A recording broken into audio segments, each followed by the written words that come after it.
welcome to the Two Nerdy Girls podcast. I'm Megan. And I'm Sarah. And welcome back. This is episode 11. We were just saying it doesn't feel like we've been doing this for almost a year. Our first episode went up September 1st, so we're coming up on our 1-year anniversary of our podcast.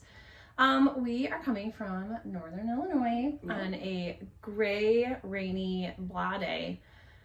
So what better to do than sit inside and podcast? Sit inside and talk about knitting and yarn. You can find us on Instagram at Two Nerdy Girls Podcast, and if you have any questions, you can email us at twonerdygirlspodcast@gmail.com. I never say this, but I just want to remind you that anything that we talk about is in the show notes below. If we forget something, feel free to reach out to us, leave a comment, and we will get back to you on whatever questions you have or whatever we have forgotten. But thanks for joining us today. What have you been up to since, I think it's been a couple of weeks. Yeah, just a couple of weeks. We recorded last time on July 9th, but it didn't go up until a few days later. Mm-hmm. So yeah, it's been like 2 weeks. Yeah. What have you been up to?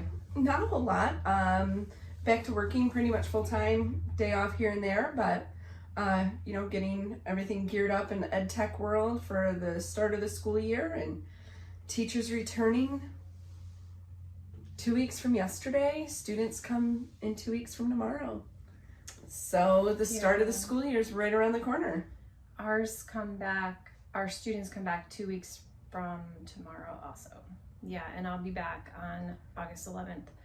So I had a little vacation with my family. We took a trip first to Pennsylvania, to Pittsburgh. I mean, if you've been watching for a while, you know we go there a lot. And our main reason for going was to see a Pirates baseball game. They happened to be playing the White Sox. We weren't rooting for the Chicago team, but it was kind of fun to see them. And the Pirates did not do well. But then, like, a few days later, they played the Tigers. Yeah.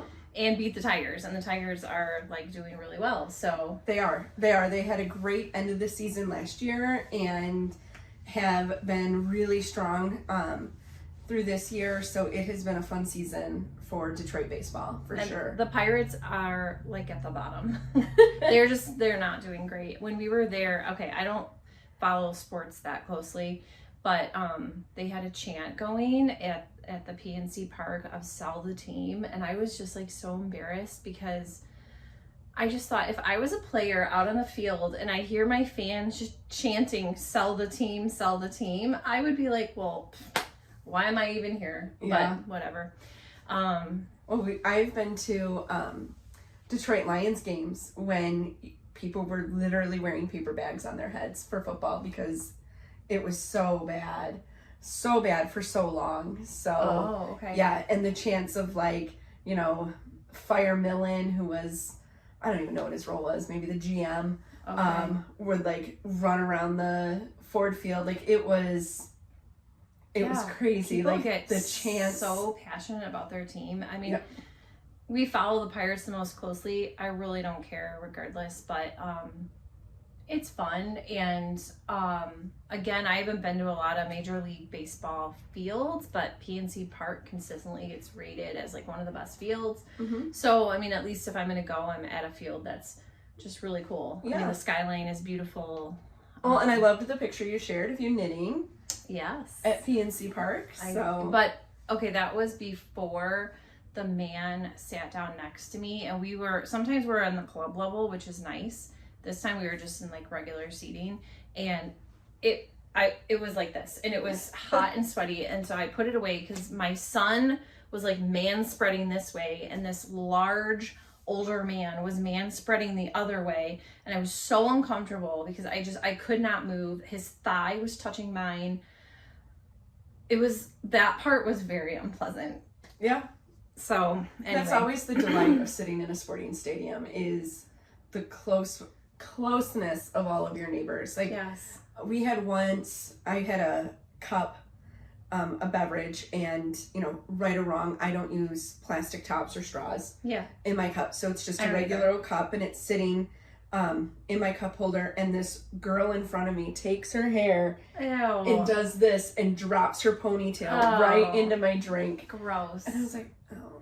I thought you were going to say like people got confused about which side was which. Because No. I was checking. We were like, I was 3 seats in from the aisle, and So I was you're like frantically counting your cup to make holders. sure that I put my thing in the right one.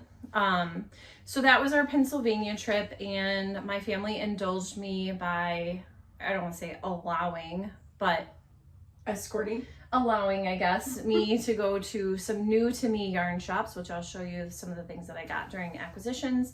And then from there, we drove to Tennessee. It was between a 7 and 8 hour drive, but we got to go through West Virginia, Kentucky, Tennessee. So the kids added on a few more states to their list of states they've now been to. And we met up with my parents in Pigeon Forge, and the main goal of that trip was Dollywood. So that was super fun. If you've never been there, it's a great amusement park. It's definitely smaller, more contained than like a Great America or Cedar Point. It's very family friendly. And I felt like it's cleaner. It's very clean, I love all the theming on every ride. I feel like they just were, it's almost like Disney level, the theming that they do. It is the same owners as Silver Dollar City down in Branson, which I've never been to, but then obviously Dollywood is like a 50-50 partner at Dollywood, and we had a great time. We went 3 years ago, and then when my parents asked my son where did he want to go on a vacation, because they had taken my daughter on a couple vacations, he said Dollywood, and it ended up turning into all of us going. I think my parents, without saying it, I think they recognized that that would have been a lot for them to manage.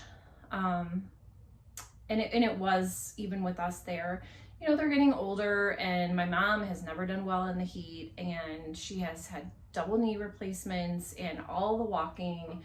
And it's like, I mean, it's literally in the Smokies. So yeah, you are going up and down some pretty significant, I mean, you're not like traversing mountains. You don't need like a tow rope, but I mean, there was a couple spots when we were there, like when you like past the Eagle enclosure, like that's a pretty long grade hill. I mean, my calves felt it at the end of every day that we were there. But there is a lot of shade. It's all mature trees. It is a really beautiful park. It was just really hot, and so we obviously ate a lot of southern food. So the southern food plus the hot days, I mean, we were tired. You were cooked at the end of the day. We had intended to stay in an Airbnb, and we walked in, and it was not acceptable for us to stay there. So we canceled that and got a refund, and ended up going into a hotel, and that ended up being totally fine. But we had the dog with us. We had to find a place that would accommodate the dog, but all of that worked out great. And it obviously, honestly, may have been even better, because the Airbnb, there wouldn't have been as much separation, whereas at the end of the day, where everyone's just kind of tired and hot and kind of sick of looking at each other, my parents could go to their hotel room, we could go to ours. So it was fine. And then we came back, and then we just kind of had a recovery week at home, laundry, cleaning, that kind of thing. And then last weekend we went to Pierogi Fest, which is in Whiting, Indiana, which is Northwest Indiana. And we go every year, and it is exactly what it sounds like. It's the main street in town, and it's just food trucks, with an emphasis obviously on Polish food, pierogies, but there's other ethnicities of food. It's just basically a food festival, but there's music, restaurants are open. My son always gets the pizza rogies. I always get the pierogi poutine. We have kind of our favorites that we always get. And again, it was super hot. We basically came, we ate, we left.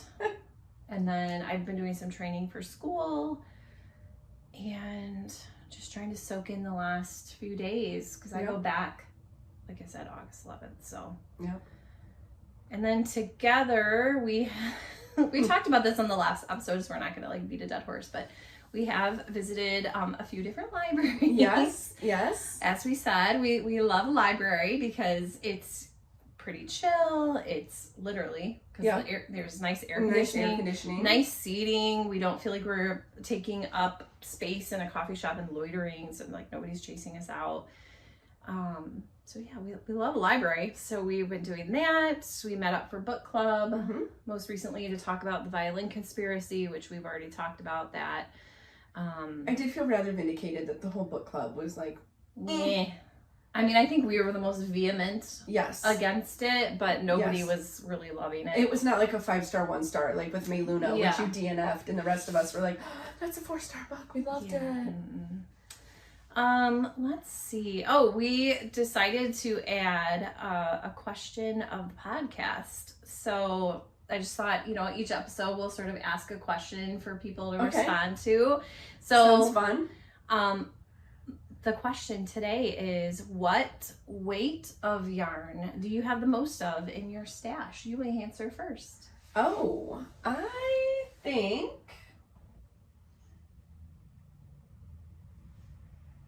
I'm going to go with fingering. Really? Yes, because fingering is this spin, this spin, this spin. Okay. That's all fingering weight. Well, you've had those clubs, so you've kind of accumulated a lot through the clubs. Yes. I was going to say DK, but DK is just here and here. I'm going to go DK on mine because I think I have the same shelves. I think I have 3 cubbies. Okay. And that's another question. Maybe we'll do that for another podcast question, is like, how do you organize your stash? Like, what makes the most sense to you that fuels your... There's a part of me that would really love it to be organized by color. That would be... But I think that would just be aesthetically pleasing and not user-friendly. Yeah, utilitarian. Like bookshelves that have all the spines organized by color. Like, it's so pleasing to me to look at that. But then... What if you buy a new green book that there's just not room for on your shelf? Or you're looking for a certain one. So I have mine grouped by author, but not ABC order, just kind of, this was a ton of books by this author, so they're going to go in this space because that's where there's room. Okay, that's a whole other topic, but fingering weight for you, DK for me. I accumulated a lot of DK yarn through the clubs with pineapple yarn, so I've been kind of hoarding it, and I really, really want to use it, so yes, I need to let it go, let the collection need savoring of and actually use it. So neither one of us is wearing any knitted accoutrement today because it's just wet and gross. Wet, gross, and hot. Yeah, it is hot and humid. So let's get into whips. Whips or FOs? FOs. Sorry, meant FOs. I actually was thinking of another thought. Is that at the beginning of our podcast, we never say what kind of podcast we are. And I feel like we probably should, so that people are like, what is this? We are a mostly knitting podcast. There is some crochet, but mostly knitting. So there you go. And we talk about our nerdy pursuits. Yeah. Reading, puzzling, shows knitting, that we're watching. TV we're watching. The things that we've acquired that are a part of our favorite things to do. So anyway, if those things sound good to you, hopefully you're still here and welcome. Why don't you start? Because I actually have FOs today. Yay! All right. So my first FO is I finished the Transfer Point shawl. This is a pattern by Casey Herlihy. This is made in Emma's Yarn. The Simply Spectacular DK. The bluish green is Ice Ice Baby. And the variegated up here is 80s Rewind. I use size 7 needles to do this. It's really pretty. Okay, there are 2 things that I love about the shawl. The first is the slip stitch. Yeah. All through here, I love that. Mm-hmm. But how it is offset. Yes. Yeah, I love it. But the I-cord bind off. Chef's kiss. Oh, it is just... It just makes it so neat, tidy. And tidy, and I am so excited to wear this. So just a quick, just toss it on. Nice garter squish. Yeah. I am really happy with this. So I decided to make this after you were wearing yours just a few episodes ago. It went pretty quickly, actually. Like, Yeah. I just sat and worked on it. It's an easy, memorizable pattern. So I really liked this one. I'm so glad it's done and ready to wear. And then hot tip on that one, you do need 2 skeins of, like on Yes. hers, it was the Ice Ice Baby, the blue color. And on mine, I did a pineapple yarn color called Nutmeg, I believe. Yes. Yeah, And, that's yeah. that one. And over there. I needed to crack into the second one. Yes. So I measured mine. I had 15 grams left of the first skein, and I just was really nervous that I was going to run out before I got to that I-cord bind off all the way through. And I didn't want to have to weave in an end on the bind edge. off. Yeah. And it ended up being 18 grams is what I needed to finish. So it is just like 3 grams of a second skein. It wasn't a lot, but you do need it, which I'm excited because then I have a good amount left and lots of pineapple yarn that it'll pair back to. Do you remember the yardage on the Emma's DK? Not off the top of my head, but we can. I don't think I have my bag here. The pineapple yarn DK is 246 yards, so it's probably similar. Just an FYI, it would be amazing if it was just a simple 2 skein shawl, because I have so many pineapple yarn DK skeins that would work together, and I could pop you out just another need one, that but little bit. I don't have a lot of skeins where I have a second one in that color. And the 80s Rewind, I measured it. I remember sending it to you. I had 1 gram left. Yeah. Like, it is almost a complete, that skein is almost completely used up. So. And I used the guava and fig colorway from Pineapple Yarn, which was a club color from her candle club, our yarn and candle club. And that one, I had a little bit left. I had enough left to be able to add it into my your sea glass? Sea glass. So I am using it with the sea glass. That needs to come back out again out of hibernation. All right, so I talked about my 3rd try hat last time, and it was pretty much done, but I had to wait until the mittens were done in order to add the pom-pom with the leftover yarn. So you guys have already seen this before, but not with the pom-pom.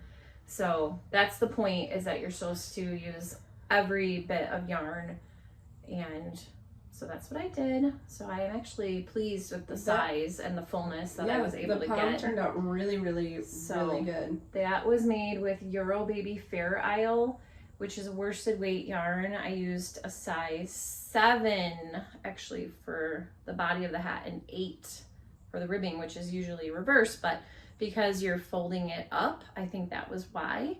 So it's just a little bit looser in the ribbing because it's a double rimmed. Hold that to show your next one. Sure. And then combined with that, the pattern comes with mitts, like fingerless mitts, but I don't enjoy those. So I used the Waiting for Winter mitten pattern and used, I already talked about these, but I used Knit Picks Wool of the Andes for the cuff to make sure that I had enough yarn for one.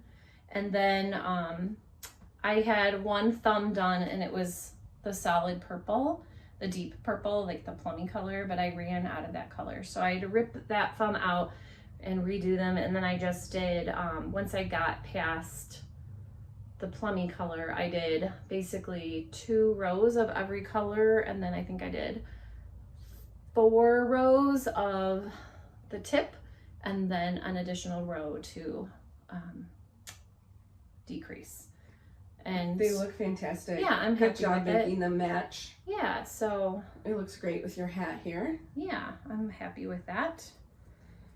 My problem is in the winter, most of the time I'm kind of dashing from building to building or car to building.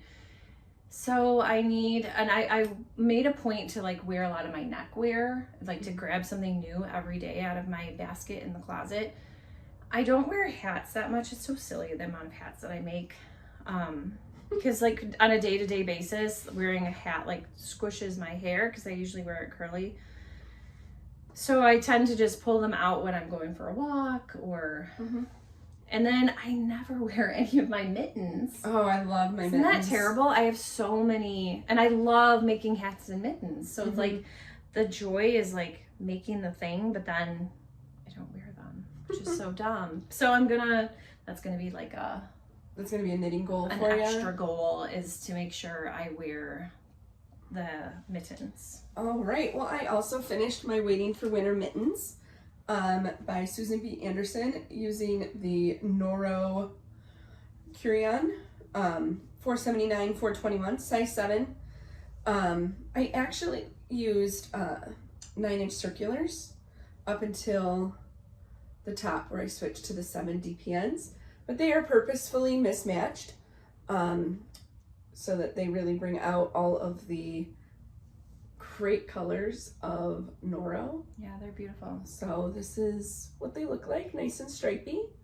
And my husband actually put them on when I finished them and decided that he wanted a pair of wool mittens to keep his hands warm. He hikes multiple miles every single day, so I did buy him some new wool and we'll make him some mittens with that. But I did have a little bit left of the Noro, and so I pulled out the Doodle Knit Directory by Stephanie Lomax and put together a doodle here. Used just a floral pattern and a geometric design. So cute. This is modified because her pattern called for DK and this was worsted. So I just kind of went with it. Yeah. In hindsight, what I would do is this is a 24 inch or 24 stitch high pattern, and I would do a little bit shorter because I did 35. This is 35 stitches here, and I would like to have started the decrease a little lower. I'm not a big fan of super slouchy. This one does slouch back. I like them a little snugger, but it works. It turned out really pretty in my opinion. Yeah, it's really pretty. It inspired me. So I want to keep doing more with that. And then the pom is Three Birds Yarn Studio. And just another fun pom from her. All right, my last FO is a little set of FOs. I've talked on many podcasts about how I knit my students' hats, but next year was gonna have to come up with a different plan because my class is moving up with me to 2nd grade. So I came up with a plan to make them a little guy, a little stuffed guy. They get to adopt a knitted hamster, because we're gonna read the book, The World According to Humphrey. It's about a little class pet who is a hamster. Maybe production could insert a picture of the cover. Picture of the cover? Okay, so here's the picture of the cover. And then I think maybe you found it actually, the pattern on Etsy. I know that there's a lot of hamsters flying back and forth. These are knitted instead of crocheted. There are options out there, but these are the ones that I decided to go with. It's called, the pattern is just called Hamsters, and it's by Knitting Sloth on Etsy. So these are the 4 that I have so far. They are so stinking cute. I'll have 17 kids next year, maybe more if some move in. But right now I'm slated to have 17. It's so cute. So the pattern has a stripe designed into it. And so some of them are going to be striped and some of them are going to be solid. And then you make the little pink nose as you're knitting. Then you seam about halfway. Then you add your ears, which are knitted separately and attached. I mean, it takes like a minute to make the ears. And then I got safety eyes. My safety eyes are a little bigger than what they had asked for, but that's what I had on hand. But I think they look kind of cute with their big eyes. They look so cute with their big eyes. So I am using loops and threads. It's called tweed, heathered tweed. So here's one of the skeins. I'll talk more about it when I get to acquisitions, because I went and got some more.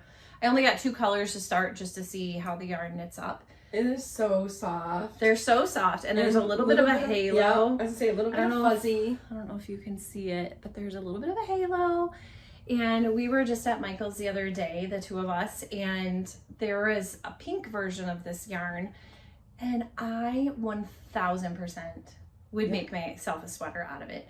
It's an acrylic yarn, but it is beautiful. They're like, it's called heathered tweed, so there's like heathered quality to it. It's really soft. It looks like it's kind of like a... It almost looks like Angora-esque or mohair. Yeah. That's the word I was looking for. So that is on my mind to like make a sweater. I have so many sweater quantities of yarn. It is so pretty. Yeah. And so anyway, I bought basically every animal-like color I could get out of this yarn. And so my goal is to have them all be different, because I can do different stripes with different main colors. I can do different colored ears. I could do one ear as one color. Oopsie, ham on the run. So 2 different colored ears would be so cute. So I've got some ideas of how to make them all unique, but they're also going to get this cardboard kit. You put it together, but it's a hamster cage. And I found it on Oriental Trading, and it's got like a little hamster water bottle and a wheel, and it's open on the one side so they can put their ham in there and play. It's been a while since I taught 2nd grade, but I think they'll still like it. And what was I gonna say? Oh, they're also gonna get an adoption certificate where they can pick their ham out and then give it a name, and I'll give them the certificate. We'll put all the cages together in class as an activity, so that will be their holiday gift. So there was a lot of thinking and plotting of what I wanted to do, and I think this is really cute. I mean, they're so stinking cute. Oh my gosh. Like, it's gonna be hard to part with them because they're just so cute. I was just looking, I'm like, wow, I think one would look really cute in my office. And I just think, you know, it's small enough that they can hold it in their hand. They can put it in their pocket. Yes. Yeah. They can just get a little love. So hopefully they think it's cool and not lame. You've got one more. One more, and it's actually on the whip parade. Woo! So I will get to color these mittens right up here. These are the Burley Spun mittens designed by Lorna Miser for the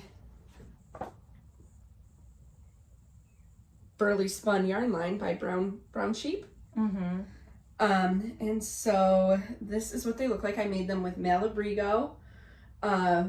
Rasta is the cuff, and that is in cleverly named black.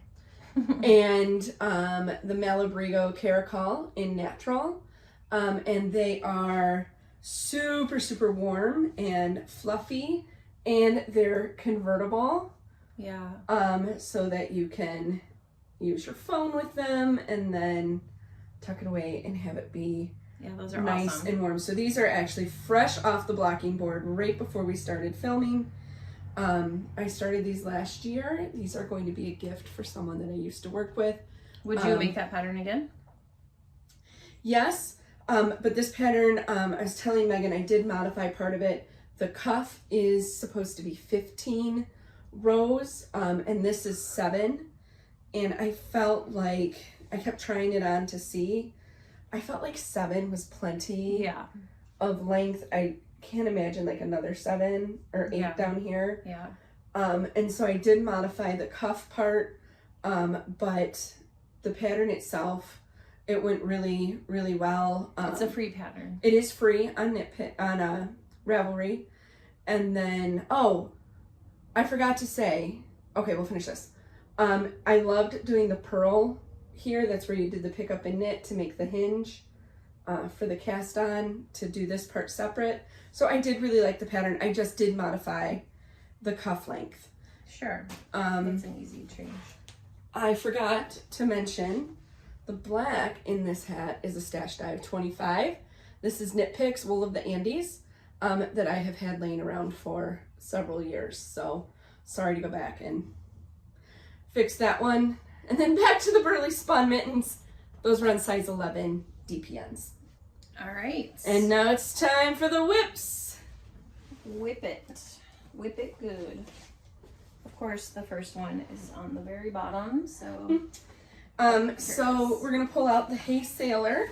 Which we have been plodding along on for months now. Well, Megan's been plodding along on. I have not. I have been doing I did some other FOs. But in exciting news, guys, Megan saved the day. I did not need to rip it all out.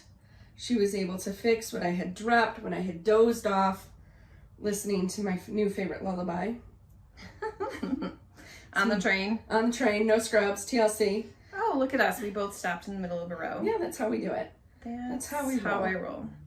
But I can show you my stitch stoppers. I actually use them on this one. I don't use stitch stoppers that often, but they're little strawberry shortcakes from Knit for Brains.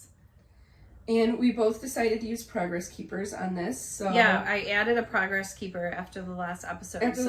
So I could prove that we made some progress. I have a whopping 3 rows of progress done on here. And I have, I don't know, what is that, like 1.5 inches-ish? Yeah, good job. So I did not take this one on my trip. So I had a lot of time for car knitting, but I cast it on 3 new projects because why not?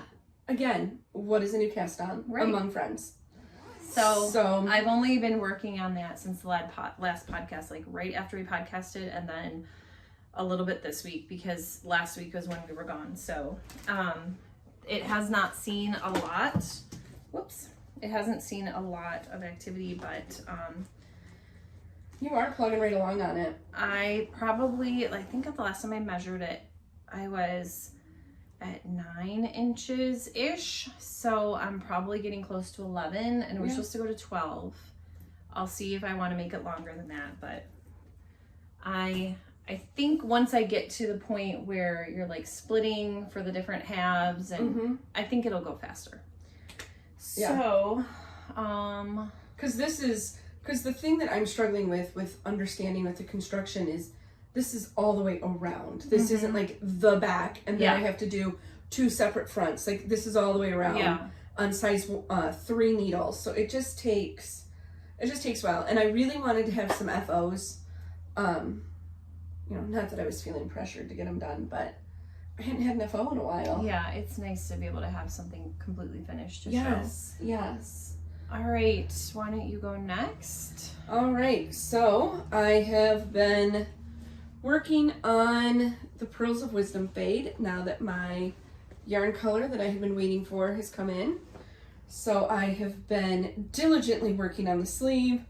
I have made it to the ribbing of the cuff. So it's been a while since it's seen the light of day. So here is the Pearls of Wisdom by Fiber Co. is the pattern. And this is done with, wow, that is a really big gap. This is all done with some pineapple yarn with 2 colors of hedgehog fibers just to round it out a little bit.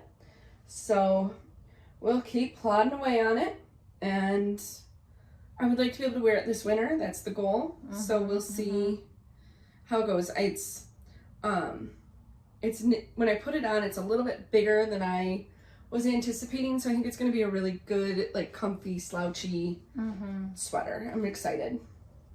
All right, and a new project for me. It's in this Knit for Brains strawberry shortcake bag. I really like this one because it's nice and big. It's a little big for the project, but it's a shawl, so I figure I need room. And we went to Wool & Company, and one of the employees was wearing this shawl, and I said, oh, I really love that. What pattern is it? And she said it was the Shawl Saison by Len Poudre, which shawl saison just means seasonal shawl. And anyway, she's like, it's free pattern, we'll print it for you. So she did, and I don't have a picture of it because I try not to print. Oh no, wait a minute. She printed this. Yep. So yeah, there's nothing on here that's. If it had been me, I would not have printed the picture. Because sometimes that whole first page will just be like a giant picture. That's such an ink blaster. So there are garter sections, stripe sections, lace. It's beautiful. It's a 2-color shawl.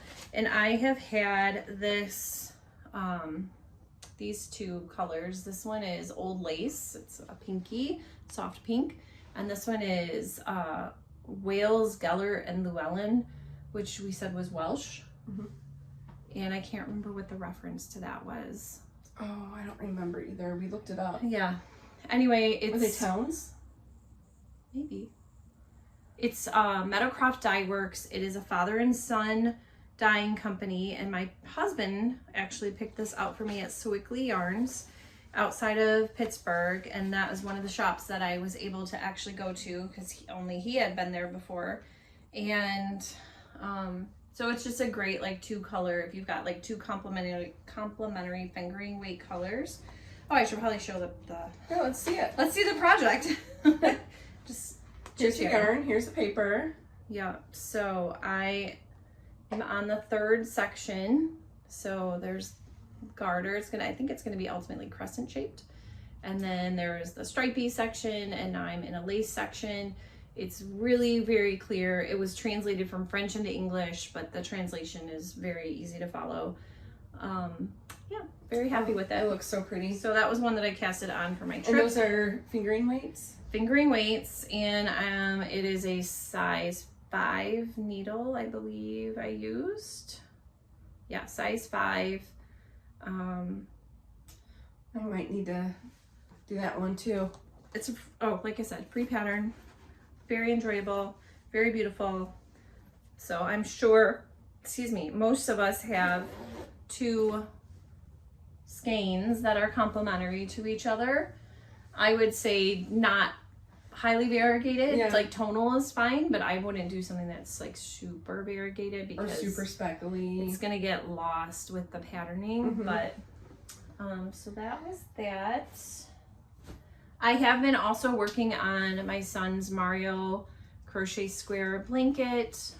I'm not gonna show anything because it's just random squares and they all look the same, but I am up to I think 75 squares out of 252. Nice. Yeah, so those are just super easy to bust through. They take me 12.5 minutes each. So on the way to Pierogi Fest, I made 2, and I made another one on the way back. So it's great to just pull that out when I know I have like sitting time. Yes. And I don't want to have to focus on something. All right. I see we're on our book club squares. So Book club granny squares. So these are, I'm making them on a size H hook. Yours are on a size I hook. Right. And so again, if you are just tuning in, what we're doing is we read a book and for book club, and then based on how many stars we give the book is how many squares we crochet, with colors that represent the cover. Right. So for example, we read The One by John Mars. And here is the square. And this book was 4 stars, so there are 4 of these squares completed to add. And our production team will insert a cover of the book. Then we had the winner chicken dinner that we've already talked about of the Violin Conspiracy. 1 star, 1 square. Do not recommend. If I actually, run away. If I could have figured out a way to do like a triangle instead of a square, I think I would have. I just did not enjoy the book at all. It was pretty painful. But the granny square is cute. Yeah. It looks very autumnal. It looks pretty. But the book was not. Since our last episode, I also finished the squares for May Luna. Very pretty. And so there's that. I only made 1. And I made 4. And then because we don't want to be working on this for the next 7 to 10 years, we decided to dip back to our 2024 books. As a group, we agreed on that. So we've been accumulating the yarn to go back and do those books that we've already read. And so these are the squares I did for the book, Lenny, the 100 Years of Lenny and Margot. And we'll put in a cover of that. So I really enjoyed that one. It's about octogenarian and a teenager, and their ages combined make 100. So I think she's like 83 and 17, something like that. And they sadly are both in a hospital where they live there for patients who are terminal. And so it's about their relationship with each other as the elderly woman and the teenager, and the difference that they make in each other's lives and the other residents and the staff members. And very sweet. Get out your tissues. It's a sad one, but I did really enjoy that one. It takes place in England. So not that that matters, but if you didn't know that, you'd be like, where is a hospital where you would live if you were terminal in the United States? We don't have anything like that, but where they have socialized medicine, they have lots of facilities like that in England available to people. So that's just why that makes sense to know that. And so we have all of the yarn. It's just a matter of I've got pulling them out and getting ready to work on those. 4 done. So I'm excited to be able to get some more squares done. And I estimated for what I want to do, I would need about 208 squares. And I have like 22. So yeah, it'll be a while. Yeah, so I mean, we're still gonna have to go like another couple of years, but at least by dipping back a year, we can keep working on those simultaneously. And we didn't want to dip back any further than that because the idea started in December of 2024. So we felt like it would be logical to go back that far. So that is that. You also have your 2 other new projects that you casted on. And did you talk about everything that you need to talk about? Okay, so then, like I said, I started 3 projects. I already showed you 1. So next in this... Look at that cute bag. Let me flip these. This is another Knit for Brains Designs. This one is a wire-framed bag, so it opens up nice and big. And I have inside there the Secret Skein Cowl by Telly Bean Knits. And it is a 1 skein project. It has a like a drop stitch section, which I haven't gotten to yet. So the reason I brought this one was because this colorway is the Great Smoky Mountains National Park colorway, and the yarn was purchased at Smoky Mountain Spinnery when we had visited. I didn't go there this time, but the yarn is knitted wit, and they do a lot of national park colorways. So we decided to grab the one of obviously the state park that we were in, not state park, national park. So it's maybe a little hard to see on camera, but there's black, grays, purples, other speckling. It really does a really good job, I think, of capturing the Smoky Mountains. And I knew it's so variegated and speckly that it was going to be a little chaotic with this pattern. This right now I'm just in like a little bit of a lacework section, and it's flat right now, but you'll join it to make the cowl later. So the bandana style cowl. It is a bandana style cowl. Stephanie Lutman does a lot of. Yes, I neglected to say her name. Stephanie Lutman, or Telly Bean Knits. She does a lot of bandana style cowls, but I was attracted to this one because it's a 1 skein project, and when you have like that special skein, that was a souvenir. Next and last for whips, I decided... That is the tiniest little bag. I know. Okay, I should show the bag. So it's another strawberry shortcake bag from Knit for Brains Designs. This is her small drawstring sock size bag, which I have a few of these, but since I don't make a lot of socks, there aren't a lot of things small enough to fit in here. It makes great for socks if you do that kind of thing. So then I decided, well, when I got this yarn, I knew that I wanted to make a muscle burra hat, and I thought this would be good for just mindless around and around and around car knitting. So I'm gonna bring it. It is so gorgeous. A little closer. It has amazing speckling. I bought the yarn at a Skein Away up in Roscoe, and it's from a dyer that is new to me called Coven Collective. There's the tag, and this is their, oh, I wrote it down. Their Spellbound Sock in Rainbow Sprinkles. I wouldn't say so much a rainbow. It's mostly like teal and pink, a little bit of purple, but I absolutely love it. I think it's beautiful. they also had a stitch marker attached to the skein, so that's my beginning of round marker there that I'm using. I had other stitch markers because you have stitch markers where you're doing all the increasing, and then you knit this like a tube, and then you decrease, and then it becomes a double layer hat.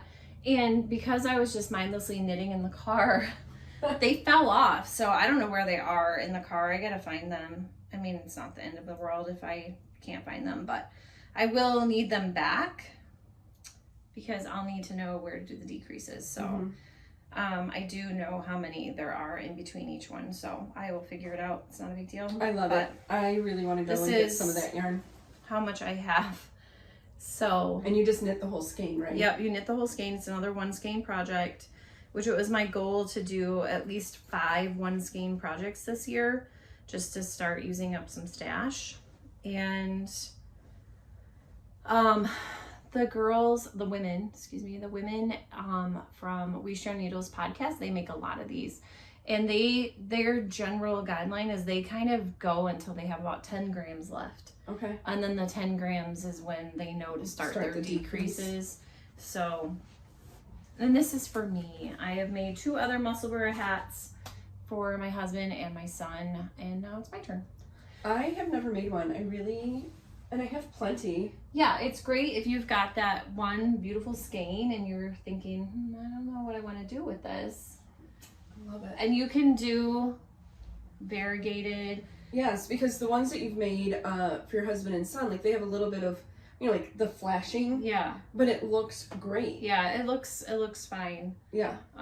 The color pooling worked really well. Yeah, I was totally happy with how it turned out.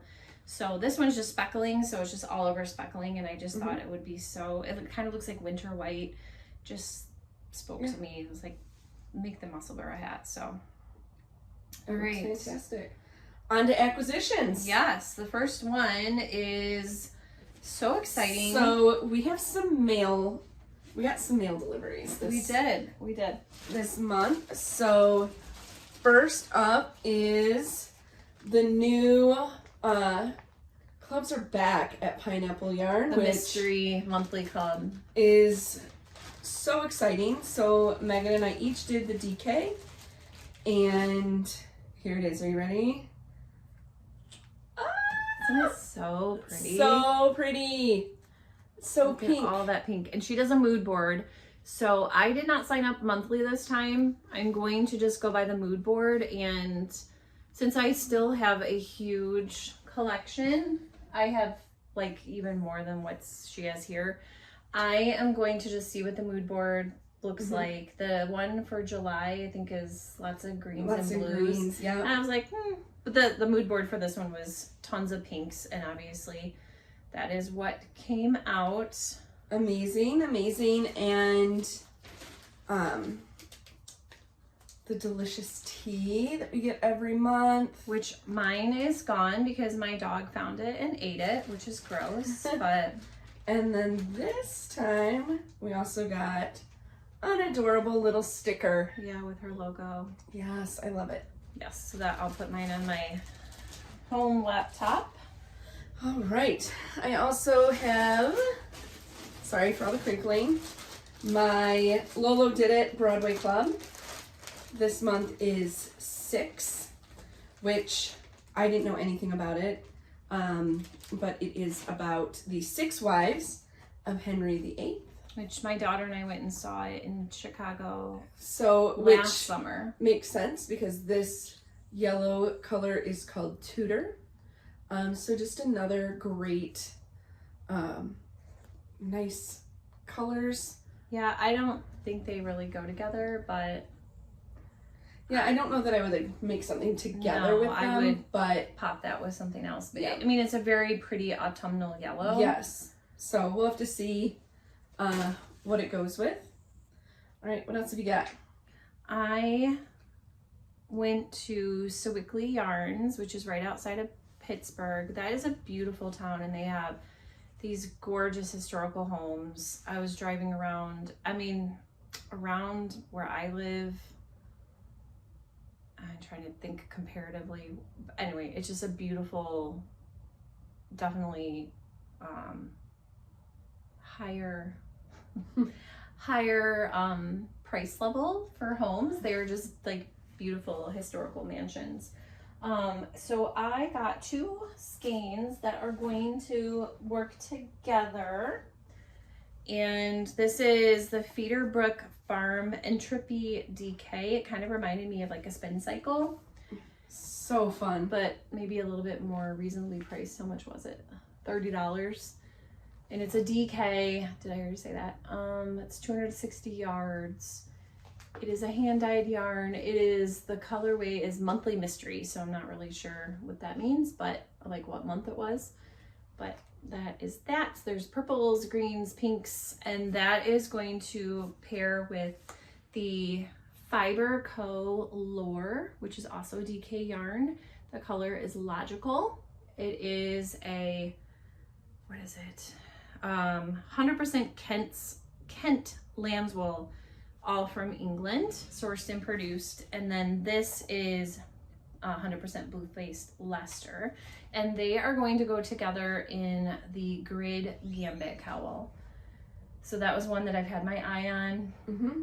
And so I really wanted to pick yarn purposefully on this trip. Yeah. Because as we've said, and have not demonstrated, we are trying to knit more from stash, but these were souvenirs.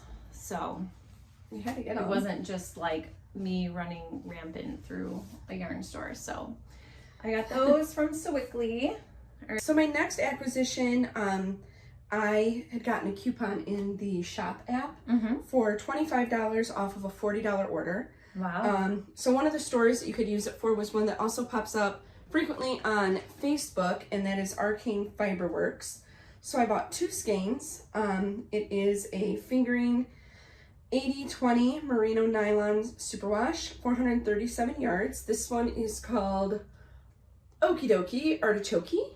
Cute. So just a fun sage green, dark purple, and natural. Which I really liked that one. And then next is Fall Feelings. Very much giving me those fall feelings. Yes, I apparently am still in my orange era since I really liked the autumnal look there. That would look really cute with your yellow jacket. Yes, to make a nice little 1 skein shawl on that one as well.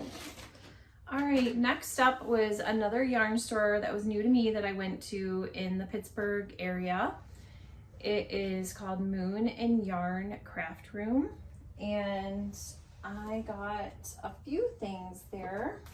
Only 1 skein of yarn, but this is the cute sticker that they gave me.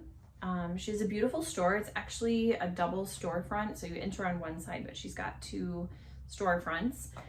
The owner was very, very friendly, and she has a lot of great yarn. It was very neatly organized. So I also picked yarn from a new to me dyer. This is River Rat Yarn, and I did Google them, and they are out of California, but their yarn is beautiful. I had a tough time choosing. This is a DK.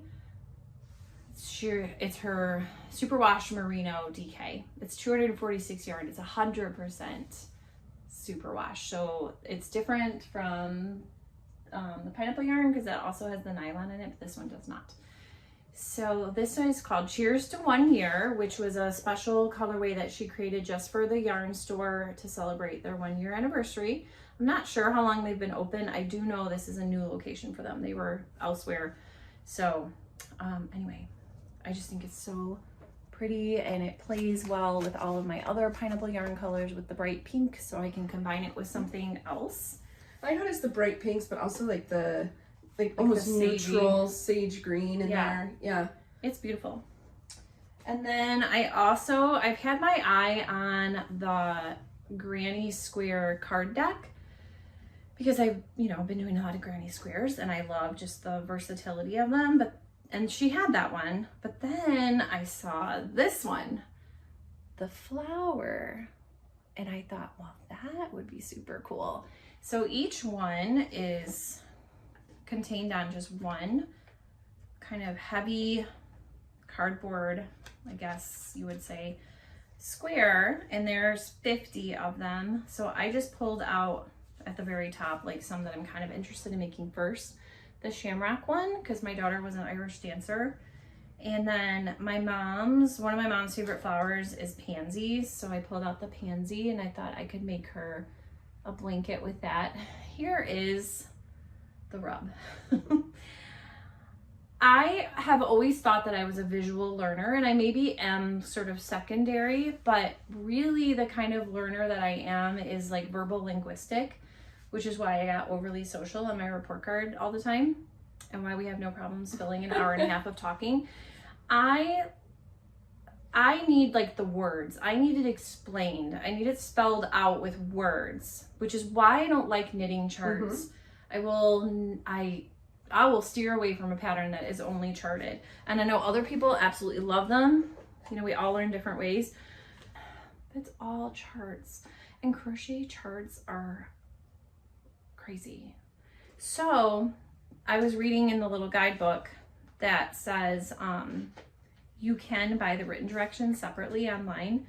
And then, and I did find them on Amazon. It was the only website I could find that had them. So it's like $9.37, but it's a Kindle version only. And then I was reading the reviews and people are like, these are terrible. You can't even see what pattern it is.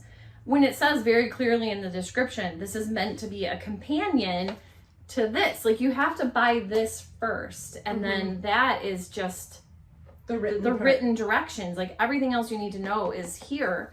So trying to decide if I want to like woman up and figure it out and learn something new, or I don't want to say take the easy way out, but I would think I would be so much more successful if I could just go straight to the written directions. It just makes so much more sense to me.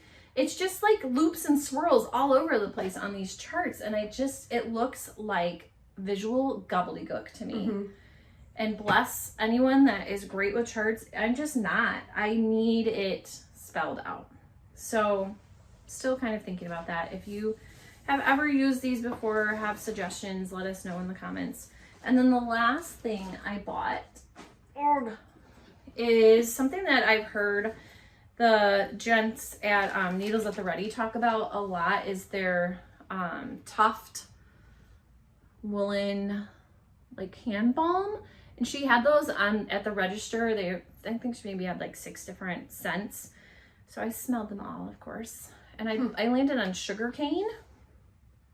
Oh, that's delightful. So it's just like, it looks almost like a deodorant stick, but it's hand balm. It smells really good. It's not inexpensive, but because it's a solid, I think it will last a long time. It was about $9 for this, which is a little pricey for this tiny little guy, but it's a small business, and I was buying it in a small business. Again, it was a souvenir. They're handmade in Ohio, and it's all natural. So anyway, I was curious to try those, so I just keep it in my purse and use that. All right, I still have some acquisitions here. So when my husband mentioned that he wanted woolen mittens, I picked up 2 skeins of Highland, made in spun in the USA. It is 100% virgin wool, in suede. Oh, it's from Harrisville. Yes, and in midnight blue. Very pretty. And so I'm going to do the cuffs in blue, and then we're going to do just a slightly wider stripe. Oh, okay. So I think 3 and 3 instead of 2 and 2. Okay. Just so it's a little bit wider. I also purchased the crochet blocking board that you had gotten a few episodes ago, just to help with blocking out those granny squares. Yeah, I was going to say, all the squares I showed today have all been blocked. Yes, mine had been blocked as well. And then I got us a surprise. Ooh. So this is from one of our local favorites, Stunning String Studio. Oh. They had a kit advertised that my gosh. Oh, this is totally my jam. Seemed amazing. So I got us each a kit for the Burst of Bubbles shawl. That's kit. amazing. And the cool part, we've shown us some of their kits before. Have we done any of them? No. But we've shown them. And so he is the dyer, and she, it's a husband and wife, is the designer, which I think is amazing. That I don't know which comes first, whether he dyes yarn and she's like, oh, I need a pattern for that, or if he designs for the patterns. It doesn't matter. They just have a neat sort of what's that where like the animals help each other? Symbiotic. Symbiotic. They're like symbiotic. So it's the Burst of Bubbles That shawl, is beautiful. which I thought was just a fun new technique that I was super excited. Yeah, thank you. And then to try. You just there's a QR code on the back, so don't show that, but for your pattern, and it'll just pop it right into your Ravelry. But they are located in DeKalb. Right? Is that where their brick and mortar is now? They were in Sycamore. DeKalb and Sycamore are like neighboring towns, and they are, I think, very close to opening their brick and mortar. Yeah. They had changed locations, and then with COVID, and then they had some personal setbacks, some personal health issues. So they've mostly just have been doing the like the trade show circuit all around the country. But they're so sweet, and yeah, because we have to see beautiful yarn. We have to see them with Wisconsin sheep and wool last year. Did you show the yarn up close? No, go for it. Oh, maybe we should show you the yarn. We're just excited about the packaging of the kit. So this is their colorway called Linen, and it's mostly gray with like a little bit of maybe like a taupe kind of tone very to good it. Neutral. Yeah, it's beautiful.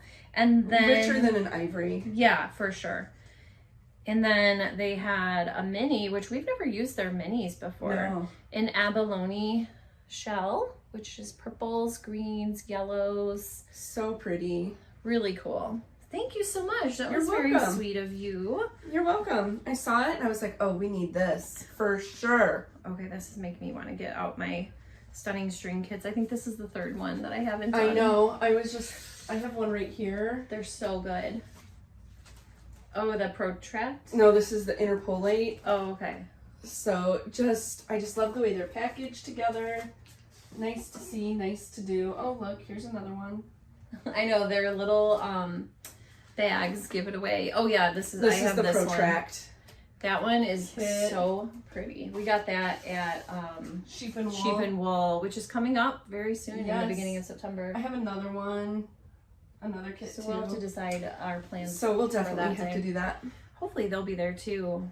Okay, I have a few more that I didn't put on the list, but they're some Michael's purchases. I just wanted to show really quickly my yarns that I picked out for my hammies, my hamsters.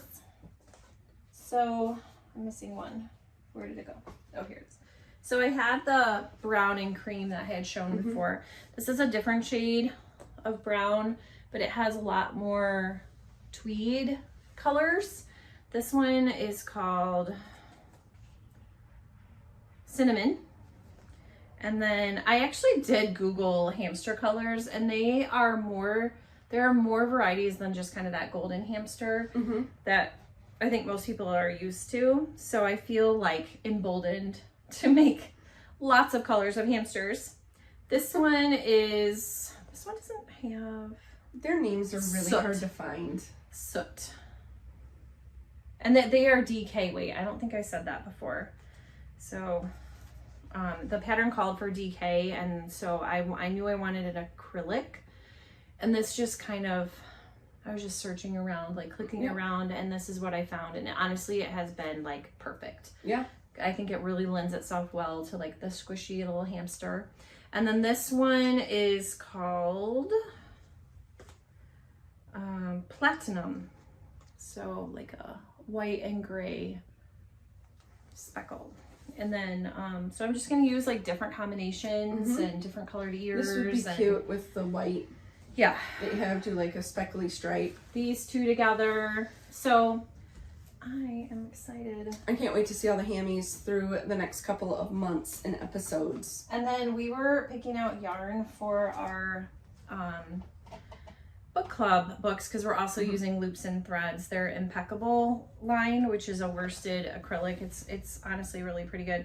And I have shown it before, but I was making a gigantic granny square out of Karen cakes because I had one originally and I was like, oh, that'll be big enough. I mean, I'm really bad at estimating yarn, and this is so huge. I was like, oh, I'll totally make a blanket. No, I've gone through that one and I bought a second one, still not big enough. And it's a square, so that makes it hard too because you're not making it oblong. Right. So I have had a hard time finding it in the store. So I did grab one, and I don't care how big it is after this one. Like that's it. I'm not going for a fourth. Yeah. I'll throw a border on it. So this is Karen Cakes in Fairy Cake. So, and that was gonna go to my son, but I think because he's getting the Mario blanket, it'll just be like a family blanket.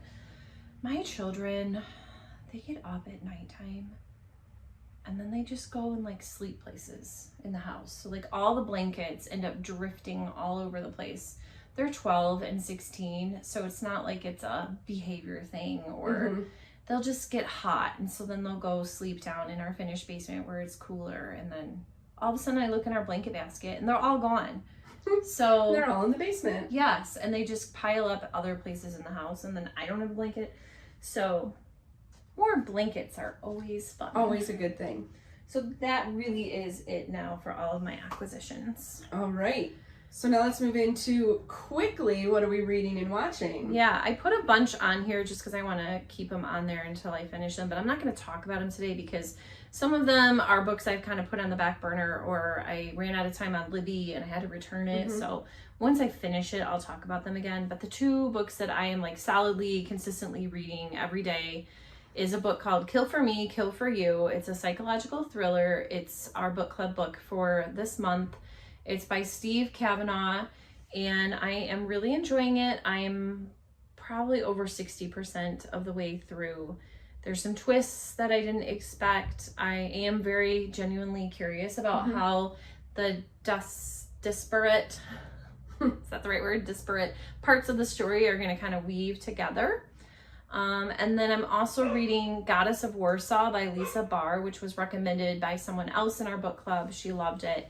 It is a World War II Holocaust fiction book about a woman who, she's Jewish, and she has an Aryan face. So she kind of uses that to her benefit to smuggle things into the Warsaw Polish ghetto.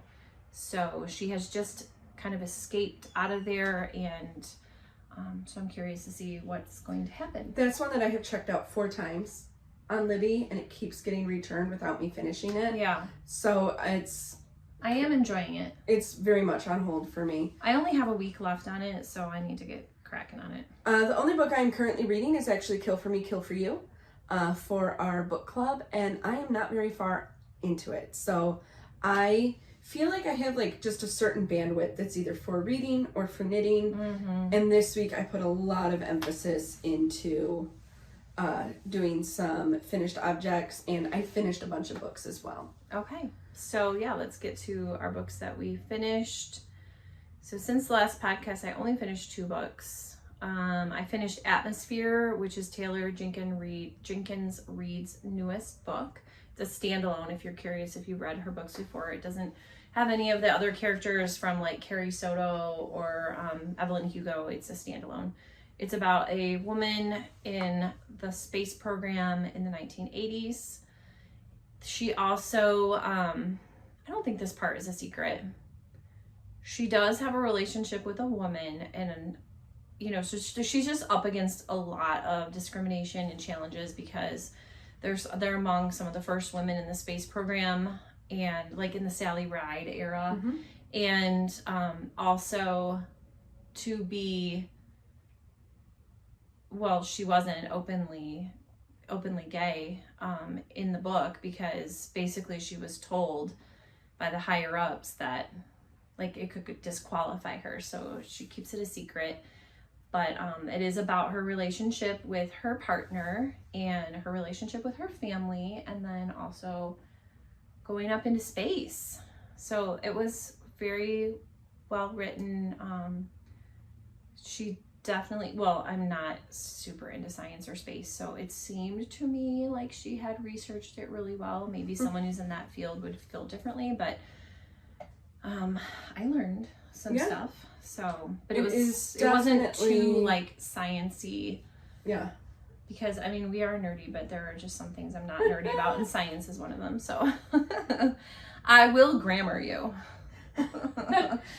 I have finished, since our last podcast, Broken Country, by Claire Leslie Hall. That was a 5-star book for me. I absolutely loved it. So good. And then I finished the ridiculous, silly romp of 9-month contract, that I started on the train, just looking for something to entertain me. And then, in our book club, one of the books that was recommended was Finley Donovan is Killing It, by Elle Cosimano, and it was a hoot. I really, really did enjoy it. It reminded me a lot of the Stephanie Plum series. Oh, I liked those. At the beginning, like when you didn't really, you know, it hadn't reached what I consider now like a pretty formulaic story. You weren't tired of the shtick. Yeah. So this one was really funny. It had some laugh out loud moments for me. I did it both as an audiobook and a reading book. So I was able to, because I didn't want to stop reading it, I listened to it in the car. And then off of Book Talk, some recommendations that I finished were Crossroads by Devaney Perry. I read it. I enjoyed it. Can't tell you what it was about.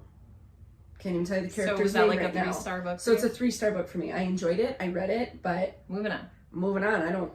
I just finished it in the last 2 weeks. I can't tell you anything about it. And then Till Summer Do Us Part by Megan Quinn. And the review that I read said it's fun to read, don't do the audiobook. So I was afraid to try the audiobook, so I just read it, and it is a typical Megan Quinn. Yeah. Just kind of a fluffy potato chip palette cleanser. I've only read one of hers. It was Highland Fling, I think it was called.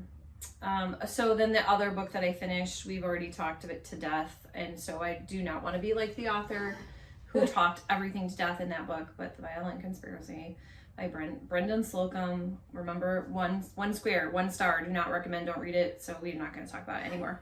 And I have not watched a ton of TV because we were gone, but I have watched a few things. How about you?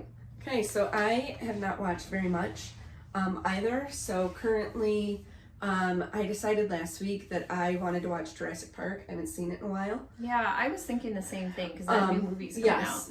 Came out already.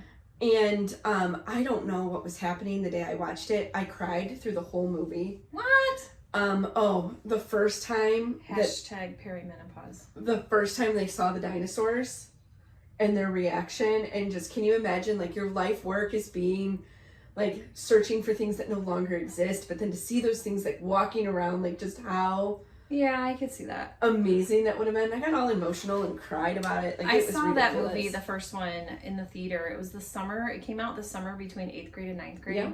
I went and saw it twice in the theater. I did too. And I really liked it.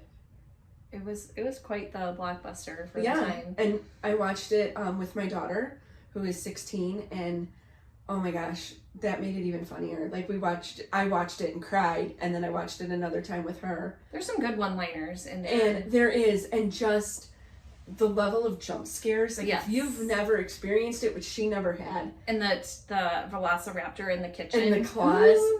And the kids are trying to escape from the kitchen. Oh, that one was... Yes, there are just so many, like, really good intense parts. And then we were going to watch Lost World, and I realized I've never seen that I don't think I ever did either. So I'm not sure that I've ever seen any other subsequent Jurassic so Park I really want to movies. work my Is way. this the fourth one, the new one? I think it might be the 5th. Oh wow. So yeah, I need to have like a movie fest and So I'm going to watch work those. my way through that. So all right, so what I have been watching is The Gilded Age on Max, which I've talked about before. It takes place during the Gilded Age, so the 1880s. I had thought it was the 1890s, but I looked it up. It's 1880s. Delightful, love it. If you like historical period dramas, definitely give that one a watch. And then on the same vein, same producer and writer is Julian Fellows. I am rewatching Downton Abbey, which is like a comfort show for me. It's because there's the final movie is coming out, I believe, in September. So I'm going to do a rewatch. And I was like, oh, I'll never get through everything before the movie comes out. I watched all of season 1 yesterday at different times. And I was doing things while it was on because I don't need to like sit with my eyes glued to the screen. That I finished a lot of stuff and, you know, paused it and did laundry and stuff like that. And then in the trash category, of course, 90 Day Anything I'm still watching. And then The Real Housewives of Orange County came back on. Their season is on right now, so I love that show. It was the original entity of that franchise, I guess you could say. It was the OC. So the OG. The OG, OC. And they're just so ridiculous and dramatic, and they just scream and yell and fight, and their antics. It just gives you life. I just love it. It's the best. So anyway, that is what we have for you today. I'm not sure when we're going to come back because, like we said, in 2 weeks school starts. So we will have to discuss that and look at our calendars. Schedule gets a little tighter. And one of the weekends in August we have taken up with our birthday trip. Yes. So I don't know if we'll film before that or after that, but it definitely will not be during. No. We will be away. But I'm sure there will be some yarny content that we can talk about. I'm sure. So anyway, thank you so much for joining us today for our 11th episode. Please come back and see us. Hit the like button and subscribe so you know when we're filming again next. And that just helps put us out there for other people to find us. Share us with your friends. Don't forget to answer our question of what weight of yarn do you have the most in your stash? Or just say hello and we'll definitely answer back because we would love to hear from you. We don't do this to be in a vacuum. We want to communicate with everybody and build that community. So until next time, stay nerdy.